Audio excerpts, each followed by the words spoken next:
vehicle is fully engulfed. This is video from members of St. Tammany Parish Fire Protection District 1 as they responded to a fiery crash on I-10 not far from the Mississippi state line. They put out the fire but say what happened to the driver was in someone else's hands. On Saturday night, off-duty firefighter Andrew Nixon and his fiancée were driving home from a wedding when they saw trouble after the car crashed into an 18-wheeler. But all I did see was her just veering off to the left, and I'd seen that her tires were on fire. Nixon says the driver looked to be in danger.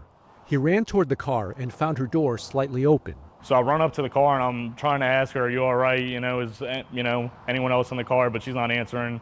So I run around to the other side, to the right passenger side, and honestly, I had tunnel vision. I just started freaking out, and I was like, I got to get her out some kind of way. So I started slamming on the windshield, and I actually was able to bust through. But by the time I busted through and I started trying to peel it off, I realized it wasn't any good. Nixon says he mentally flipped a switch. He's been with the St. Bernard Parish Fire Department for about 2 years.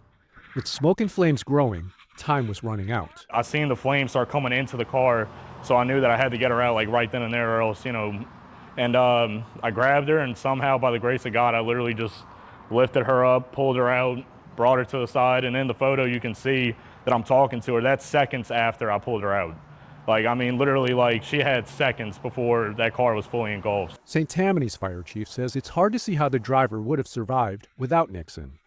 His crew arrived after the car fire. His instincts took over, his training took over, and he went straight to that car and did whatever it took to get her out, because he knew if he didn't, she wasn't gonna make it. He was her last chance. Saturday's rescue was a full circle moment for Nixon.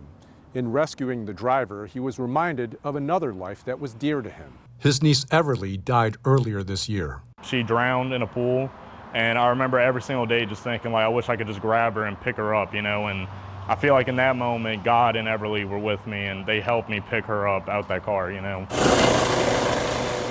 The driver was airlifted to the hospital and is said to be recovering. Andrew Nixon injured his hand, but in the most unexpected way. It helped me a lot. It definitely did. I needed that, you know what I mean? And like I said, it just felt good to be able to actually save somebody, The accident delivered the kind of healing he needed.